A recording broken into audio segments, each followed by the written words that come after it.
Chapter 3: The Unveiling of a Secret and Unspoken Love. Alia's eyes lingered on every word in the diary. Night had fallen, but sleep was miles away from her.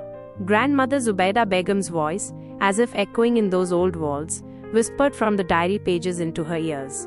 In the diary, Zubaida Begum had recounted the story of her youth, a tale buried like a precious secret behind the mansion's grand doors. A name appeared repeatedly in the pages: Adnan. The diary revealed that Zubaida Begum had an immense love for Adnan in her youth. Adnan was a very kind-hearted and intelligent man, but his simplicity seemed to fade before the status and prestige of her family. Zubaida Begum's father, who was very strict about the mansion's principles and the family's honor, never approved of this relationship. Zubaida Begum had written in the diary how she was forced to separate from Adnan, and how a piece of her heart remained with Adnan forever. Alia looked at the old photograph, where Zubaida Begum was with Adnan. Her eyes welled up. She realized what a great sacrifice her grandmother had made, just for the family's honor. To keep this secret hidden for years, the thought made Alia's heart sink. When the first ray of morning light entered through the skylight, Alia put the diary aside.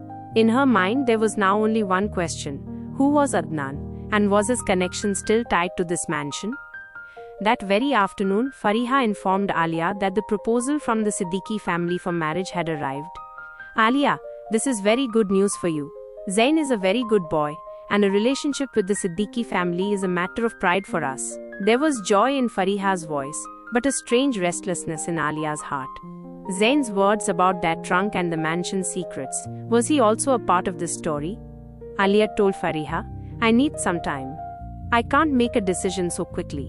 Fariha was surprised, but the seriousness in Alia's eyes prevented Fariha from saying anything more. Alia immediately called Zain.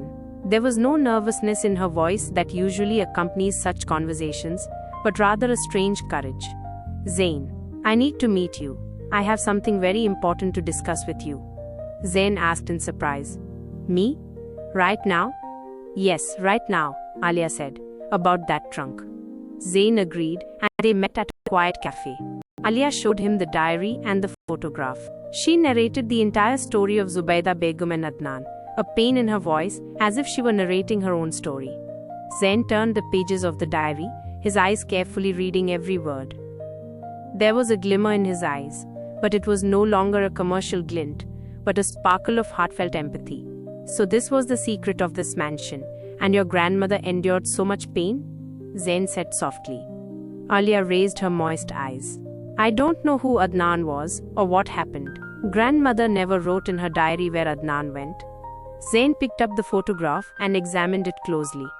"This person, he looks familiar," he suddenly said. "My grandfather's old photographs. I've seen a similar face. But how is this possible?" Alia's heart skipped a beat. "What? Your grandfather?" "Yes." There was a similar sadness on his face, just like on this person's face.